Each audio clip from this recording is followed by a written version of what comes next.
Hello and welcome to the virtual tales of Binary Arcadia, where the games go on long into the night.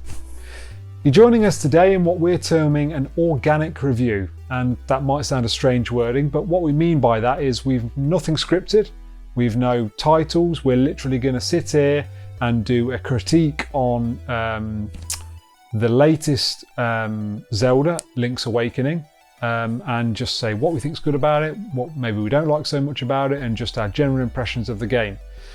From that, I would say that Link's Awakening has come at a perfect time for the Zelda series. We had the amazing Breath of the Wild, and recently at E3 we were teased that they were making another Breath of the Wild 2. And we all got extremely excited, and then lo and behold, come September, we have this Link's Awakening to get into. Which brilliant timing. So let's dive in. Yeah, definitely, mate. Well, where to start with it? Really? Yeah, where to start? Should we let people know where we are in the game? You know, what kind of cross section of the game we've both got, because obviously we're trying to get this out as soon as possible after the release, just to keep it as relevant as possible. We appreciate some of our older reviews are just that, a bit more retro.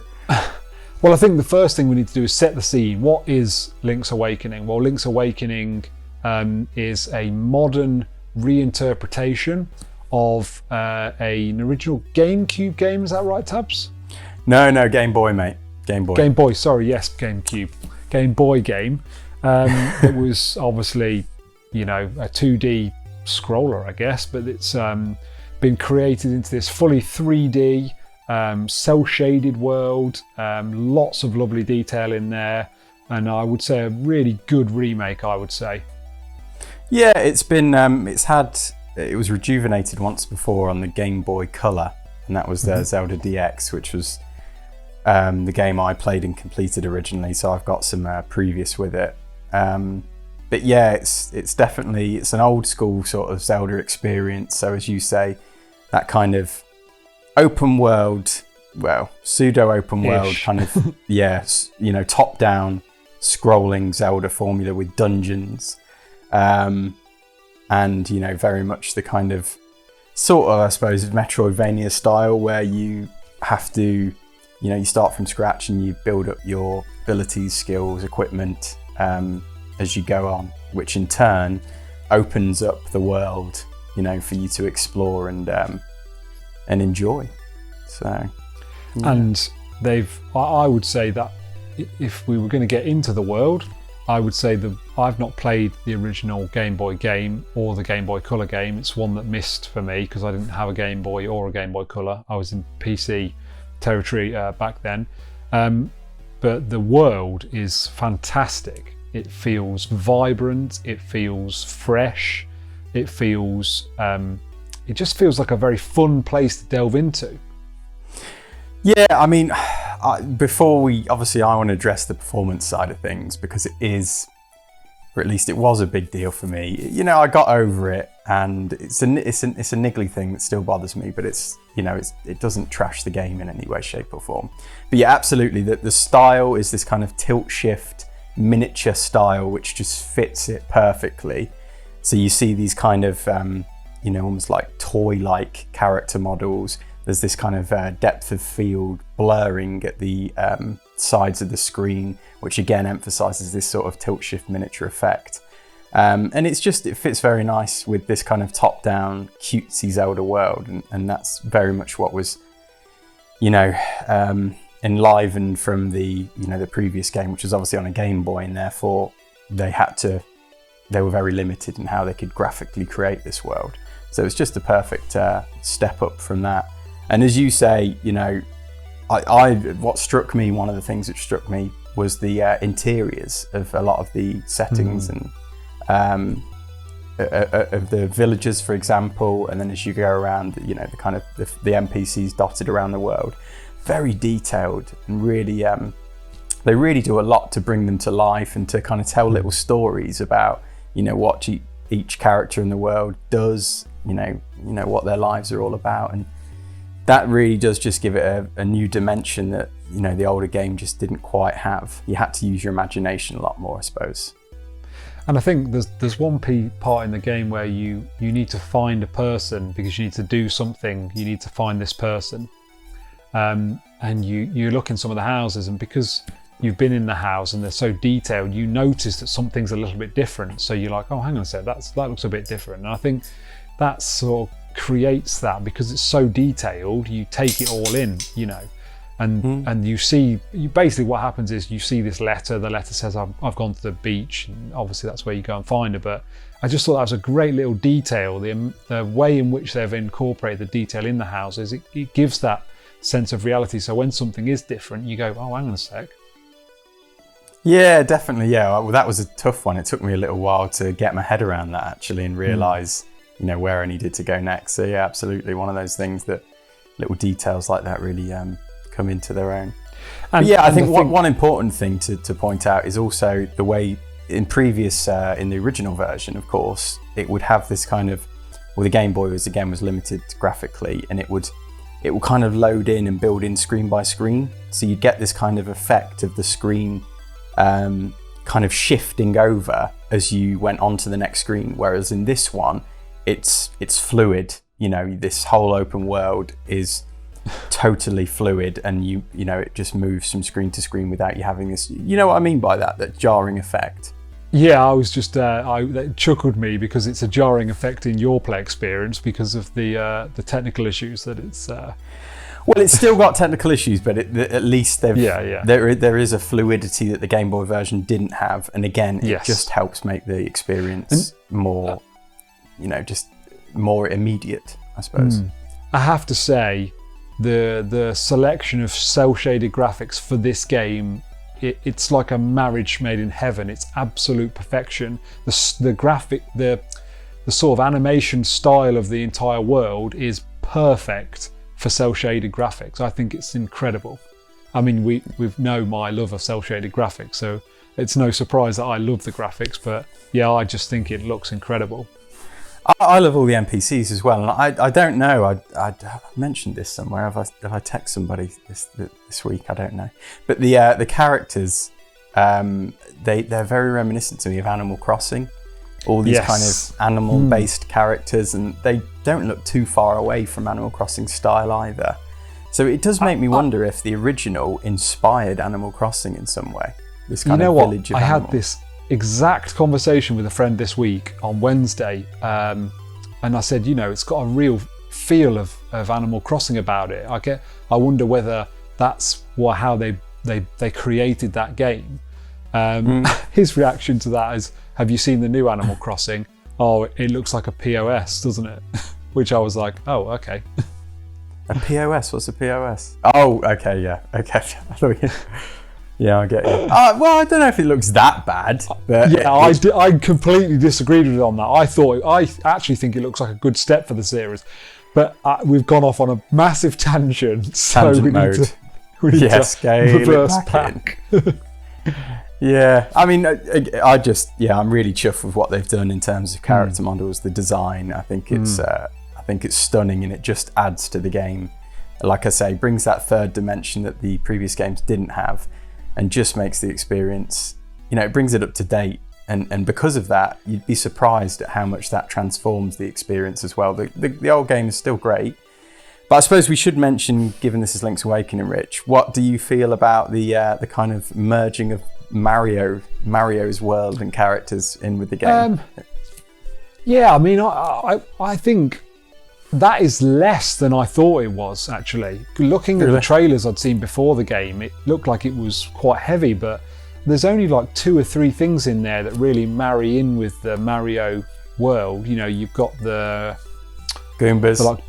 Yeah, basically. And I guess the ghost things, they're very similar in the graveyard. Oh yeah, there's the booze. There is actually, is it Marin's dad? Is it Tarin or something like that? He actually looks a bit like Mario. I'm going to say, yeah, he looks a bit like Mario. I think there's another character later who looks a bit like Luigi. Okay.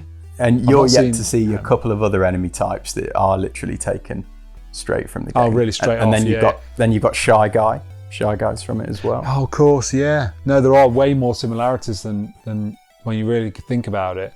But I think that's okay. Have you seen any piranha plants yet either? Oh, yes. Yeah, you're right, yeah. There's loads of them. What am I on about?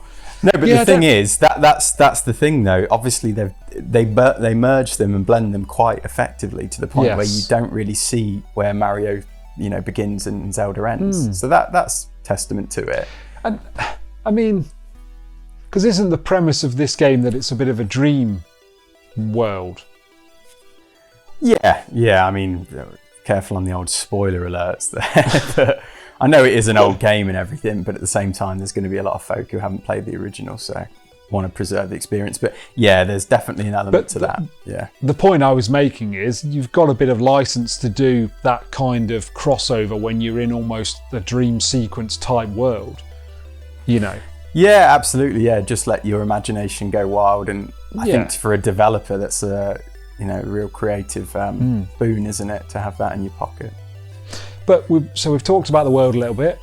We've talked about how I absolutely love the graphics. What other things do you really like about the game, Tabz? The dungeons are the biggest thing for me. I think both of us, Rich, we love a good puzzle, and I just think they're so beautifully designed, and some of the puzzles really require a good bit of lateral thought. And they mix them up. You think after maybe playing 2 or 3 dungeons, where they're going to go after this? It's going to get stale, surely. And then before you know it, they've put some new element, dynamic mechanic in there, which is just like, for a minute you're like, cool. And you've got, luckily for you, a good few of those moments to come still. You're on dungeon number 5, are you? Yeah, so for a little bit of context, I'm sort of maybe halfway through the game. Tabz has actually completed the game, like a boss, obviously. I'm a little bit behind. But yes, I mean, the thing, and I think you've hit on it there really, is how differently each one is constructed. Like, I played the last dungeon I've just been in. There's some weird markings around the dungeon, and you think, well, what do they represent? And you can't work it out. And it's only after a couple of trying to work it out what it is, I realised, well, it's actually a sequence, and the enemies arrive in these rooms in the sequence that they're the pattern on the floor. And it's then I thought, right, okay, so that I could follow the pattern. But I really had to study the map, think about what was going on, lots of moving around from room to room, and then, it clicks and you get it. And I think they've really, it has a bit of a shrine element to it. I don't know whether you think that, Tabz. Yeah, I'd definitely say that, yeah. The way the rooms are all connected. There's a few things in the dungeons that, elements and enemy types which you get a bit peeved off with by the end of the game, I think. Yeah. And I have to say, as much as it's a great little mechanic, have you had the, the crystals where you switch the different coloured panels up and down? Yeah. They can get annoying. I find that perhaps they're over-relied on to a point. I mean, it never ruins the game, but it's... it's the same old thing. Ocarina of Time, that Zelda game. Everybody kind of hates the water temples, because in young and old Link, just because they're a bit of a pain and they're a bit of a labour to do. And for me, that particular mechanic can get a bit fiddly because it's often like you have to remember where the crystal was to switch the panels over, and then not only that, sometimes you go on a big trek through a list of rooms, and then suddenly, I can't get past because I've got to switch the panels to get by them. And there are some bits actually where the crystal that switches them is miles away from where you actually need to go.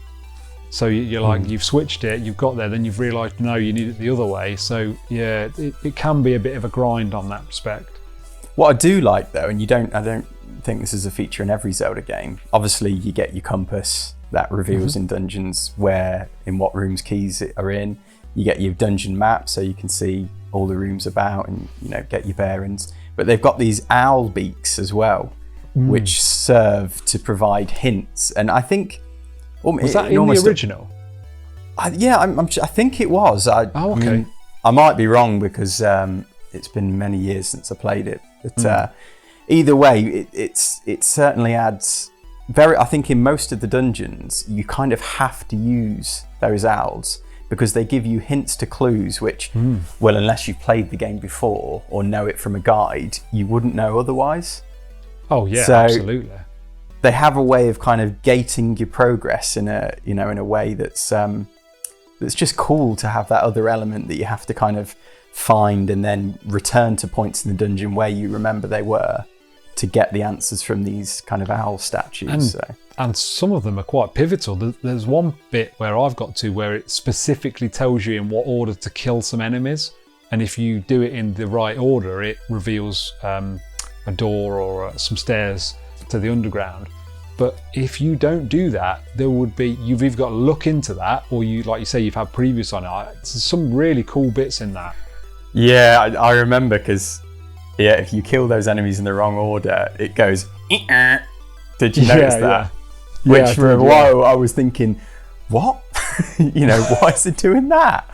And then obviously I realised eventually. How demoralising is that noise as well? Yeah.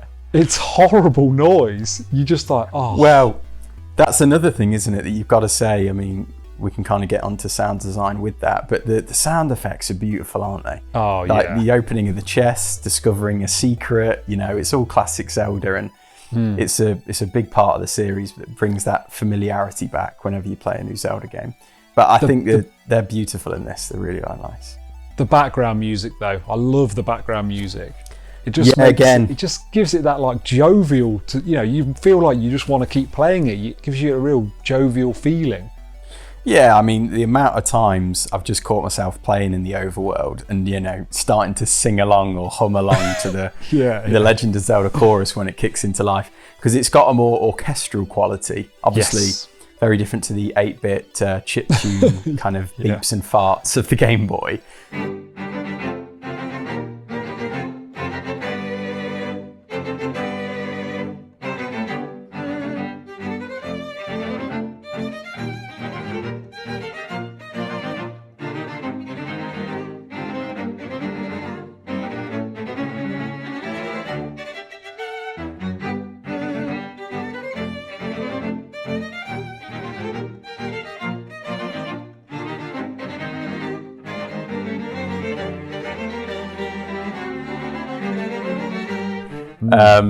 It's got this orchestral kind of layering that's really beautiful, really nice.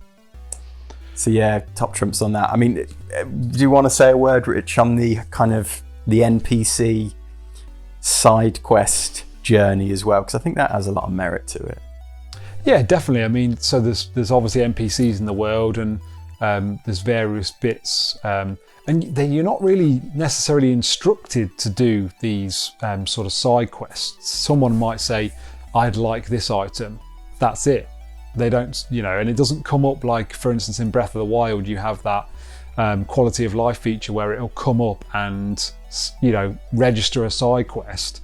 You can go and check somewhere to see what you've not done, what you've done. Yeah, all right. It's very organic in that respect, that it's someone will say that and you just need to think, well, actually, no, I need to take them a Yoshi doll or a pineapple or whatever it might be. So I do quite like the way in which they've done that, so that it doesn't feel like a side quest. I mean, some of them are actually linked to the main story anyway, but yeah, I do quite like the way they've done that. You kind of do. I mean, you'll see, but you kind of do need to do them all to actually complete the game, I think. Again, unless you use guides and things like that. But I love that natural flow. I suppose it's a good and bad thing, that kind of natural flow sometimes, because it seems to sync quite nicely with the story. But I don't know, I have a feeling that if you skip a couple of characters, or we've got a friend, I believe, Rich, who's not a keen fan of speaking to NPCs. No, he's not interested in them at all. And that really can hold you up. And I think, you can hit some frustration. Luckily for that, you've got this, is it Aurora? The chap on the telephones. The telephones, which is really, really cool, actually. I really like the way they've implemented that all around the map. There's these little, they're like telephone boxes, aren't they, that you can go in and you can pick the phone up and they give you some little clues, hints and tips on, what you need to do, where you need to go. I really like that. I love the music as well when you go into it. Yes. It's got a real character of, like a telephone service or something, telephony service. But yeah, Definitely. I mean, it's really, that gives you some kind of, that alleviates some frustration because it points you in the right direction. But have you gone back to the village, by the way, just on that, to speak with him in his house? No, I don't think I have, no. Oh, it's a nice little cute touch because basically you try and speak to him in person and he's really shy. Oh, okay, that makes sense. So cool. he likes speaking over the phone, but he's very shy when you go and see him in person. Nice little feature. So yeah, definitely. I think that's a lovely feature, and I'd like to see more of that, especially in Breath of the Wild 2. These kind of long-winded side quests that are interconnected. I think they're, And they're just, the thing is as well, more often than not, I've found that the side quests sort of, they follow a natural flow of your progression through the map. So like, you might have an item that someone wants, but the person who wants that is sort of on your route towards where you need to go. Yeah, so definitely. they're sort of more naturally integrated into what you're doing anyway, which is really nice. I don't know if you can really go too far wrong, because certainly for me, I felt like, oh, well, I'm hitting these without really trying too hard. Yeah, absolutely. You know?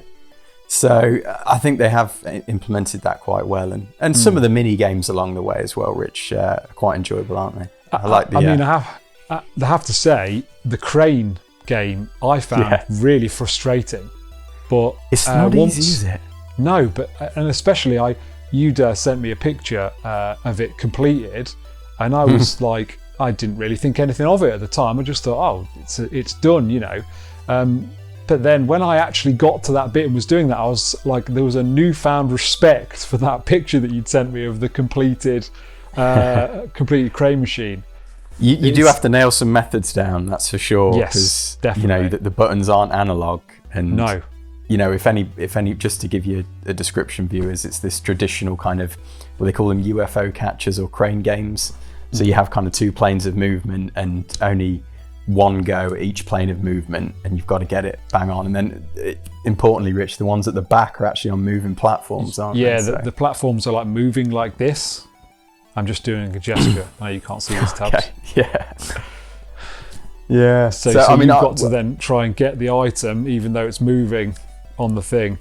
But yeah, so that's cute. See, they've got some fishing in there as well. And have you done any of the fishing? I've not done any at the moment. I got the bottle. There's a bottle there that you can use, and obviously bottling up fairies is very useful for boss battles. So I grabbed the bottle, but didn't really bother with the fish. I did get hold of a big fish by accident, but couldn't land him. I think he snapped my line. Okay. Blimey. So there's probably a piece of heart or two for me there, isn't there? Yeah, probably, yeah. Do you want to cover off Dampe? I mean, this is a new feature for this particular game. The kind of build a dungeon mode. Yeah, go for it, mate. Yeah, that tells me you've not played much of that one, I'm guessing. Well, I've been to him and he said, oh, do you want to have a go at building a dungeon? But I was like, I need to do a bit more of the game in preparation for the review, so I've not had much goings on with it. I really like the idea of it, and I think as you the essence from what I'd seen was that you can create your own dungeons and they can be as complicated as you like, really. To an extent, but I think, I mean, I have to say I've only dipped my toe in the waters with it, and I've essentially completed like the first dungeon. So you basically just get some preset rooms that seem to be ripped out of the previous dungeons you've actually been in. And then you can kind of put them together, and obviously you have to find a certain logic to them, and I think the game automatically bangs the nightmare key somewhere, the boss key. Oh yeah. But apart from that, I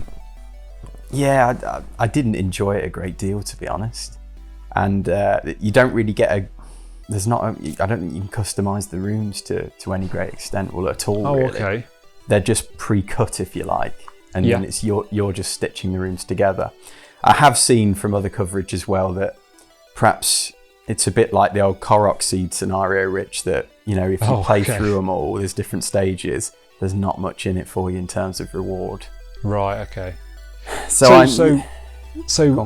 what you I guess what I'm getting from that is you're saying that it's a really cool idea, but perhaps the implementation is a little bit too simplified for it to be worthwhile of spending a lot of time doing it. I think so, yeah. I don't think the execution was quite nailed. I mean, I love the idea. And maybe it's more of a toe in the water job for Nintendo to say, you know, will a Zelda maker catch fire for us? And I don't think they needed to test it, but I'm hoping that's the case anyway. I mean, can you? So if I create a dungeon, can I share that dungeon with you to then play? I've heard this, yeah. I think you can load them on amiibos somehow, and then you can take an amiibo around a friend's house, scan that onto the device, and then they've missed a trick there, really, haven't they? So that should be online. I should be able to send you a dungeon that I've spent time making ridiculously hard, and then I send that to you and go, there you go, mate. Here's a challenge for it. Yeah, I think it's a mode that's really just for those real hardcore Zelda Link's Awakening fans who, you know, really want to stretch the end game out to the nth degree and, you know, keep playing into the months on end with it. I can't see myself really spending an awful lot of time there. What I might do is try and complete all the heart containers. There's also these collectibles. Have you found any of those yet, Rich? Little statues. Yeah, a few of them, but how do you put them down? I've got one and I know where it goes, but I can't seem to put it down. It should automatically, as long as it's definitely the right one, because they have names on the kind of pedestals. Yeah. So for example, Bow Wow is one of them. So you have to get Bow Wow, the Bow Wow model, and it should automatically, after pressing A on it, will give you the choice to put it in place, I think. Yeah. Oh, see, I don't actually know what you get for that. I think it might just be a collectathon thing. It's cool though. I like the idea of it, especially as they're all in the interiors of the village. It's really cool. Yeah, and you know, like we say, it's a nice little end game, you know, longevity piece for the game, so that's good. So shall we tackle, Rich, the elephant in the corner? Yeah, go for it. Well, I know what you're about to come on to, and I'm just going to say I haven't experienced it as damning as you have. So tell us your experience, Tabz. Well, this basically is about the performance of the game. So I'm talking frame rate, basically, and also dynamic resolution. As Rich says, you know, he's testament to the fact, I think, that we probably all have our own subjective sensitivity towards slow down, you know, frame rate issues, that sort of thing, and resolution, because, you know, all our eyes are very different. So your experience might not be the same as mine. And also, you know, technology has a fat, Rich. Do you think maybe my TV's exaggerating the issue, perhaps? Yeah, I've got a standard LED TV. You've got an OLED TV. I wonder whether that makes a difference. Maybe you've got a different, I don't know, refresh rate on the telly. I don't know, but I wonder whether it was made worse. But tell us more about the problem, what you see the problem is, Tabz. So basically, you know, I think ideally it runs at 60 frames per second. I'm not too sure on the frame rates, maybe docked about 900p and handheld, 720p. But I'm sure they scaled down considerably. So I think the resolution is dynamic, so it's constantly changing depending on the load of the CPU, GPU. And then the frame rate is, of course, I think essentially what it does is it when it's struggling, it will drop down to 30 frames per second. And I think it can drop even further beyond that, but it seems to drop from 60 to 30. And you know, we're not Digital Foundry, we're not super up on the techno stuff, so pop over to their channel to find out exactly why. But essentially, your experience as a player, I feel it. You get sections of the game where it feels really fluid. You know, that's super crisp, super snappy, 60 frames per second, decent resolution, and it's a lovely experience. But then there's parts of the game, and they're quite pervasive, where you feel there's a blurriness going on, almost, at least on my television, and this is especially bad around the swamp area, which is it level 2, Rich, or dungeon 2? Yes, yeah, it is, yes. You'll notice there's almost a shimmering on my TV screen, just as you constantly move, as in your emotion And because of presumably the resolution scaling as well, you lose some of the crispness of the visuals at the same time. And those two things together can, especially around the swamp at least, pull you out of the experience somewhat, kind of break that immersion you've got with the world. It does seem odd to my mind. I mean, I've seen it, and it is particularly bad around the swamp area. Although I don't think it's terrible. I know you find it particularly jarring, but it does surprise me that it, rather than scaling down from 60 frames to 30 frames, it's almost like a screen wipe to 30. You know, it's almost like, you know, it's I think that is the case, and it just goes down, and it's such an, I don't know, and that's why it's so jarring, because it's going from, you know, a super fast or a nice frame rate to quite a slow frame rate, and it's like the difference between the two is so big with no scale between them. It's really in your face. I don't know the technological stuff, but I know from Digital Foundry, so I watched their video, it's something to do with a V-Sync issue, apparently. Right. And again, it's the implementation. So this is why, though, I am hopeful that a patch could potentially fix it, or at least make it a ton better. Yeah. But I think it's just unusual for a first-party Nintendo game to have, I mean, we did see in Breath of the Wild some issues with frame rates, but obviously that's a very ambitious game. But most Nintendo games, where they aim for a frame rate, you know, they tend to be pretty consistent with it. And this one seems, like I say, it's quite a pervasive problem in the game. So, and also you just feel, you know, it looks beautiful, and the art style and design is amazing, but surely it can't be that taxing with the top-down aspect. It can't be that taxing on the game, can it? That's why you would say it's more of an implementation issue, because I mean, if you put this side by side with, say, Breath of the Wild, one of the better looking games on the Switch, it's chalk and cheese. What's going on in Breath of the Wild would blow this game out of the water, even though I think both are equally pretty. So as a technical achievement, Breath of the Wild far outweighs Link's Awakening. So that's why I sort of agree with you that this is more of an implementation issue, maybe some coding errors that they can possibly solve with a patch.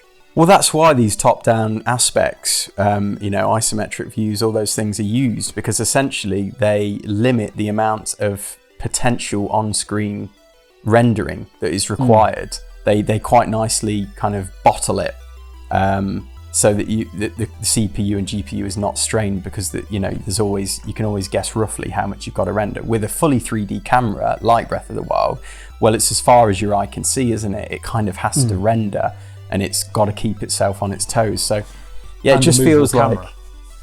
Yeah, exactly. You know, so you've got that aspect in the mix as well.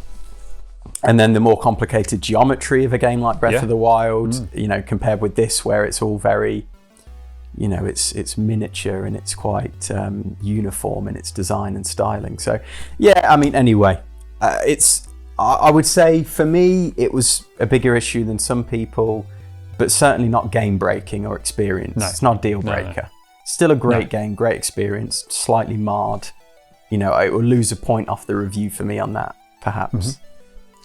So, I mean, some of the bosses can be quite tricky and a bit fiddly and annoying, I would say. But I mean, could be argued that's part of the charm of the game.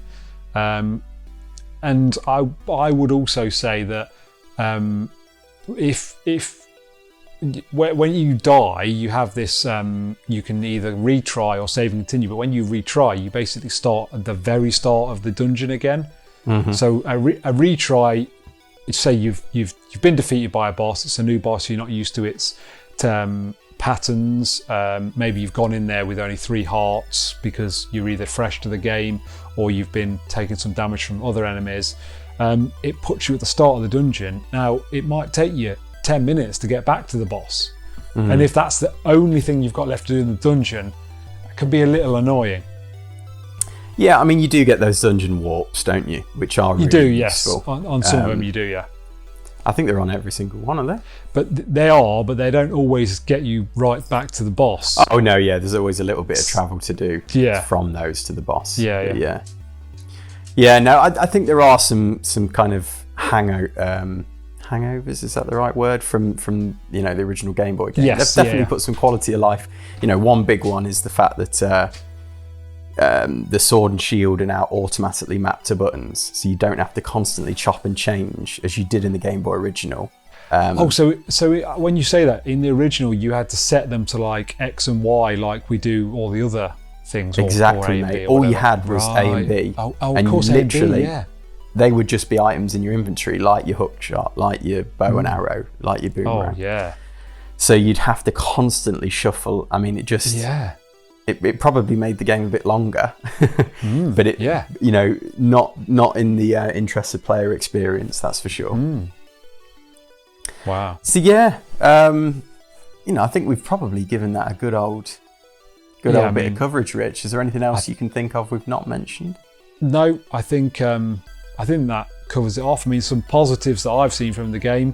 I've not spoken to anybody of my friends that doesn't like it.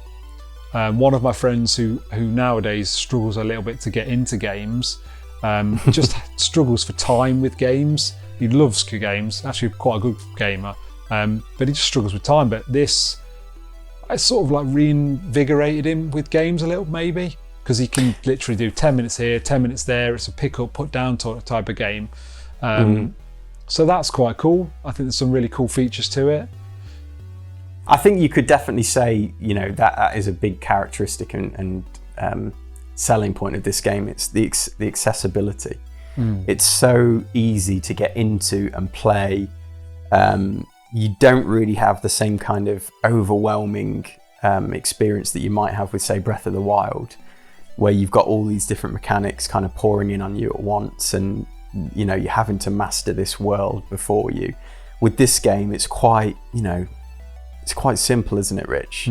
At least to begin with. It obviously does get more complex, but there's always an easy avenue into it, and even for people who, like we say, probably not played games for a long time. I think that's some of the charm of it, the fact that it is really quite simple. It's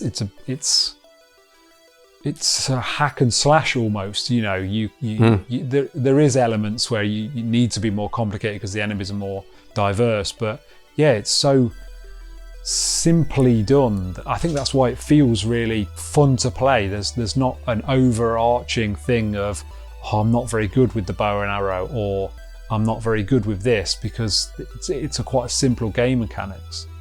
Yeah, but at the same time, it's also really nicely crafted as an experience and a journey. I mean, don't get us wrong. You're not going to have the same sort of open world experience with this one as you would with Breath of the Wild. You can't just go anywhere you want, do anything you want in whatever order you want. It's very neatly crafted, isn't it, Rich? Oh yeah, absolutely. I'd say you look at this game like an arcade feeling Zelda that's a lot of fun to play. Yeah, because that's how it comes across to me, Yeah, I'm on board with that. But I mean, what are we thinking in terms of a rating out of 10, Rich? Well, the thing is that for me, there's not much to beat up about it. I mean, there's some technical issues there, but I don't think that takes away too much from the playing experience. And I'm really enjoying playing it, actually, to the point where this week, I've had a super busy week on various different things, but I've been like, you know what, I'll just push bedtime out a bit further and I'll do an extra hour on Link's Awakening. So I've really enjoyed it. So for me, it will be a 9 out of 10. What do you think, Tabz? Yeah, I mean, there's elements of it which I could say are a 7, 8 out of 10, like the Dampe implementation. That's definitely one of them. And, there are some drawbacks to the kind of the old style gameplay design that comes through. There's good things and there's bad things. But I think, definitely on balance, the sense of joy that I got out of playing it, returning to it, that nostalgia fix, that kind of the love I have for the Zelda series, and everything they've done to really bring the game into the modern world, but also give it a new dimension by breathing new life into it because of the graphical upgrade, I think I've got to give it a 9 out of 10. I wouldn't feel right giving it an 8 out of 10. I think it's also cool to note, I think this is probably, for me, one of the best remakes that I've seen. And I put that alongside the recently remade, which was it Resident Evil 2, Tabz? Mm-hmm. Yeah. And I like if you compared the remake to the original, both of those games, they have the charms of the original, but they're brought right up to date into the modern era with their graphics, the way they play. Lots of the quality of life things that were annoying about the original ones are sort of taken away to make what was already a good game feel, maybe a slightly better game. Yeah, definitely. I mean, you just get a sense that it was a passion project for the developers, that people on that project were enjoying what they're doing and really probably wanted to make sure they, did the game justice in terms of its legacy. So yeah, I think that just comes through in everything you see in the world, and it's even some of the smallest of details, and some of the character design and interaction. I've had a kind of a stupid smile on my face a few times while playing it. Yeah, so exactly. I won't deny. So yeah, 9 out of 10 for me, and 9 out of 10 for the channel. Then we think, Rich. Definitely, mate. I don't know why I was expecting you to say 8 out of 10. So bang on, that 9 out of 10 for the channel. I'm happy with that. Oh yeah, I was kind of towing that line a little bit, wasn't I, with some of the technical issues? But I can't do it. I'd feel wrong, mate. I'd feel. Yeah, no, that's cool. Sam, well, there we have it, guys. 9 out of 10. I would urge you to go and play this if you've got a Switch. It is such a lot of fun to play. So yeah, recommended. Big time. Go out and buy. Definitely. Do you want to sign us off, my friend? Yes, sound mate. Well, I think that's all we've got time for. If you liked the video, don't forget to give us a like. If you didn't, a dislike, and just drop us a comment on what didn't work. If you did enjoy this content, then subscribe to the channel and click that bell so you can get all the notifications of our new content. And I think that's about it. Another one for the archive. Stamped and completed.